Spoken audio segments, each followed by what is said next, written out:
let's move on to the big game. Bayern host Eintracht Frankfurt on Sunday at the Allianz Arena. Good news for Bayern fans. They've only lost to Eintracht Frankfurt 4 times at home. We don't talk about the other way around because that's not pretty news for Bayern Munich either. I've been twice to Eintracht Frankfurt against Bayern Munich at the Waldstadion, and both times it's been 5 goals for Frankfurt. So, we don't talk about the reverse, but this is a game that Bayern Munich should be, historically at least, has done well. A really big question mark over Harry Kane's fitness. We all saw him limp through the mixed zone after the game. The dramatic 1-1 draw against Celtic. He had to come off at halftime. This has been such a big discussion point. You wrote about it, not this week, last week. We talked about it on several podcasts. His fitness, his health, his overall fitness that I've alluded to in the Substack chat, I have questioned. I don't think he looks like the model athlete of last season. And that could be the injuries, it could be lifestyle, it could be just age. It's all catching up to all of us eventually. I think that's a huge question mark, and I do wonder how Bayern Munich are going to replace him if he can't play, and if he does play, whether that's actually even a good thing, because we've all known that whenever Harry Kane has an ankle injury, and I actually suspect he's probably been struggling with that ankle for most of this year. Again, his goal record is excellent with 21 goals. The moment you take away those penalties, he's behind Tim Kleindienst and Burkhardt, right? I think that's a really, really important thing to point out here. It's the penalties that really pave over some massive cracks in his game this season.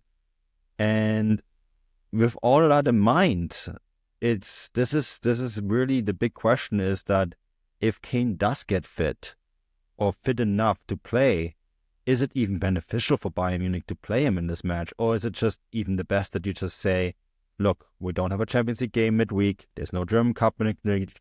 Even if we lose this game, we have such a nice cushion now to Eintracht Frankfurt. Maybe it's time to rest the guy a little bit. Yeah, I was actually going to approach it from another way by saying, Kane dropping out of a game like this would be a benefit to Bayern Munich in theory, because, we've talked a lot on this show about the way that he struggled in games, and hey, that Leverkusen match last weekend, just most recent example. He spent most of that game playing, walking around the centre circle, and I don't mean walking around the centre circle because his team are pinned back. I mean he was literally behind, the front line, rubbing shoulders with Joshua Kimmich, trying to make passes, because he just simply couldn't get up and down the pitch fast enough. And obviously he was quite isolated, as he usually is in these games. And he was a passenger, and it's something that we've talked a lot about for much of this season, and in the sense that Bayern can't press teams when he's in the team because he doesn't press, or he can't run. He can run, but he can't chase players down, like a more traditional kind of pressing forward, if you will. So in theory, him dropping out of a game like this would be good. The problem is that Bayern don't have anyone to replace him. Yeah. They let Matthias Tell leave for Tottenham in January. There's maybe Thomas Müller, who I think, if I'm not mistaken, came on for a couple of minutes at the end of the Leverkusen game. And against Celtic too. Sorry, Celtic, my apologies. It's the Celtic game I was thinking of, because Mr. Rentaco, Lothar Matthäus, blew his casket over it. Apparently it was a huge amount. It was a huge disrespect to a German icon that is Thomas Müller, that he came on for 2 or 3 minutes before full time, according to Lothar Matthäus. But, his wish might be granted. Müller may have to start this game from the get-go, or we'll see something different. I think, if I'm not mistaken, from what my memory serves me right, I think Kompany replaced Kane in the Celtic game with Kompany, and then Coman. No, wait. Kompany, sorry, Coman. God almighty. He replaced it with Kingsley Coman, but then Coman ended up moving out left, and then they played this kind of hybrid system, so if it's not Thomas Müller, I'm guessing it'll probably be Serge Gnabry up front. I was just quickly checking which players have the best XG per 90 stats in the Bayern team. And interestingly enough, after Harry Kane, it is Serge Gnabry who actually has the highest, XG per 90 in the league in terms of actual but then that's also maybe kind of dictated by the fewer minutes he's played. If you just go based on who's racked up the most non-penalty XG this season, it's Harry Kane, Jamal Musiala, and then Leroy Sané, and then Serge Gnabry comes in fourth place there. So we know Serge Gnabry can kind of play that kind of striker formation or position if he has to. I've never really been entirely convinced by him in that position. You could maybe stick Musiala in there, but equally I think he's like a second striker. I think he has to play off somebody to get the best out of him. He has to kind of play 1-2s in the middle of the pitch with someone. I don't think we can really expect Musiala to sit, with his back to goal for the entire game, for example. So it's a genuine problem for Bayern because I just don't think they really have anyone there unless it is Thomas Müller. But then I don't think Müller could probably do a full 90 minutes anymore. So, we're talking about a player here who is a lot of reports are openly discussing now that he might retire in 3 or 4 months. So it's a big problem for Bayern, and it's one of their own making because they never had a proper replacement for Kane on the pitch or in the team, and the only possible player who could maybe step in is currently on loan at Tottenham. Yeah, and Vidovic came back from Mainz, right? I don't think he is an option here. The double false 9 is an interesting one. I think that's how they solved the second half against Celtic. And they did get their goal in the form of Alphonso Davies stumbling it across the line. They could stick Goretzka up front. That's not the worst idea in the world. He's really good with his head. But you can't always rely on. I love both Schmeichels as goalkeeper. Peter Schmeichel was one of my idols growing up, and Kasper Schmeichel I think is an excellent goalkeeper as well. But they're kind of like mini Oliver Kahns, right? And in some ways, as spectacular as they make saves look like, oftentimes they then get the basic ones wrong. And that was a really good example, right? Because it was a terrible, terrible fumble that led to that.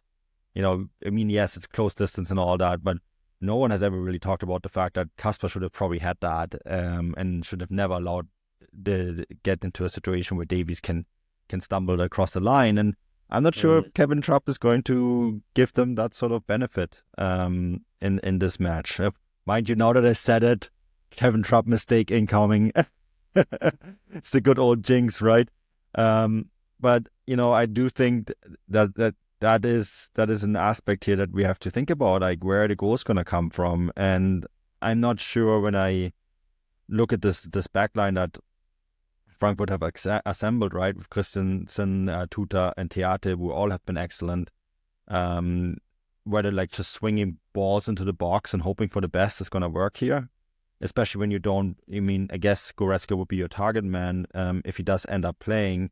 And he is projected to play. Again, we're recording this on a Thursday. A lot of things can happen till Sunday, so please take this with a grain of salt. I do wonder what the strategy here is going to be. And, Frankfurt is rested. They didn't have to play midweek, right? This is another thing that we really have to keep in mind. Frankfurt is still in the Europa League, but they finished in the top 8, so they got the benefit of sitting a match out. We all have seen. And this is also something that I just found really surprising. I said this after the Celtic game and after the Leverkusen game already. I don't understand why this Bayern Munich team looks so tired, right? They just look exhausted. And if they look as exhausted as they did against Celtic and against Leverkusen, I think this Frankfurt team could really hurt them. And I wrote a big article about Can Uzun and how excellent he has been for Frankfurt. I actually think he is going to start from the bench in this game because his biggest ability isn't necessarily speed. And if you play him, you can't play Mario Götze. Mario Götze has been fantastic this year. Speaking of intelligent passes, he's one of the best at it. He is in that number 8 role that he's really manifested himself and reinvented himself as a player. He's really taking control there. And But if you have him in a lineup, you need other fast players if you want to have success in Munich, right? You need to be able to overwhelm this Bayern Munich defense with speed. And that's why I personally, Ekitike is a given, but I actually wonder if we're going to see Wahi starting in this game because of the speed that he can bring, and whether he's going to come on and try to overwhelm this Bayern Munich defense that has been a lot better, best defense in the Bundesliga, but is still at times offers these glimpses of chaos. Yeah, it'll be really interesting to see if Frankfurt do approach this game, as you said, because on the one hand, it's Bayern Munich at home at the Allianz Arena, and they should be looking to win this game on paper against that Frankfurt team, by the way, who've only won one of the last 7 games away from home in all competitions. There's a few games in there, like, for example, the Roma game in the Europa League, which didn't really mean anything, so you could kind of discount that match if you want. But even still, it's not great by any means. But they're coming up against a Bayern team who, as you said, are tired.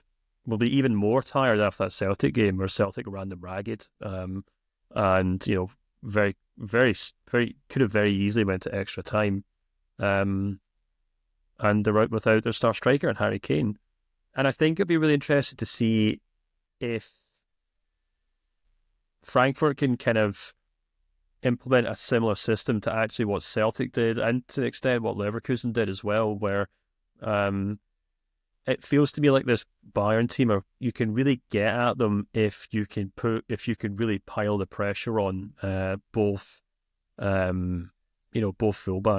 And when it comes to Frankfurt, they obviously have a number of wide players who can do exactly that. Hugo Ekitike is a player who's obviously a striker, but he can drift out wide.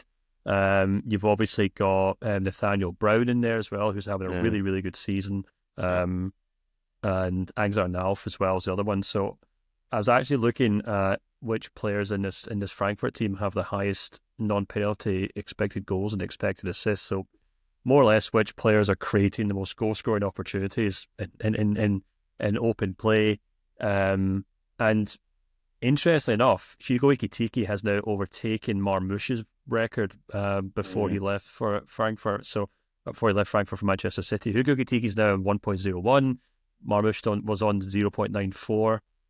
Chan Ozon is on 0.74. So he's obviously doing really well.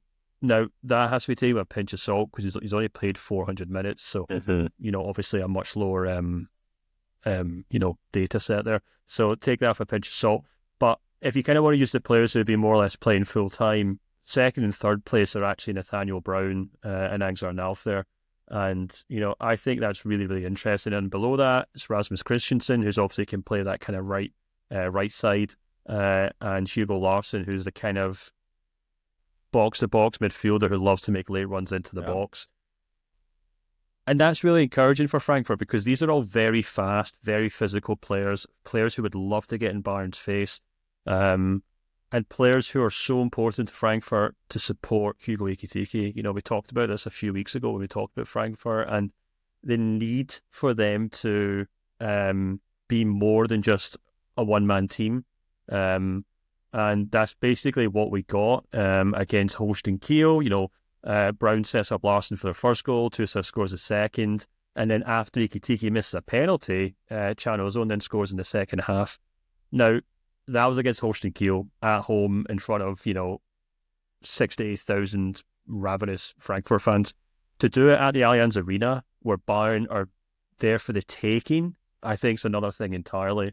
And it'll be really interesting to see how Frankfurt mentally and can approach this game, because there's a lot of young players there. There's a lot of young players in that team who are just kind of waiting to kind of burst onto the scene. Some would argue already have. But it feels like they have the tools there to actually really hurt this Bayern team the way that Celtic did and the way that Leverkusen did. And it'd be interesting to see if Dino Topmüller, who we know is a fantastic tactician, will kind of look at that Celtic or that Bayern team and say to Angzar Nauf or Brown or Christensen or whoever, he's like, right, I want you guys on top of Konrad Laimer and Rafa Guerrero. Maybe Davies starts, so it's a wee bit different, but Mm. I want you on those fullbacks. I want you harassing the space between Upamecano, Kim, and those fullbacks day and night. And this just makes things really uncomfortable for Bayern Munich for 90 minutes. And yeah, I mean, I still think this is a game that Bayern technically should be winning because of Frankfurt's away record, but I think there is the possibility for an upset, especially, as you said, when you consider just kind of the way that Bayern have been looking recently. Well, again, Frankfurt have only won 4 games in their entire history in Munich. So this goes beyond the Allianz Arena. It's a big ask, but this is, I think this is an Eintracht Frankfurt team that maybe in 2 or 3 years, where if they continue building, we can see them maybe challenge for a Bundesliga title, right? I do think this is how well they have worked in that city and with that club. The tools are slowly but surely being arranged in the right way for the big job. They're not quite there yet. I think they're going to finish top 4 this season, which is going to be a big step for them.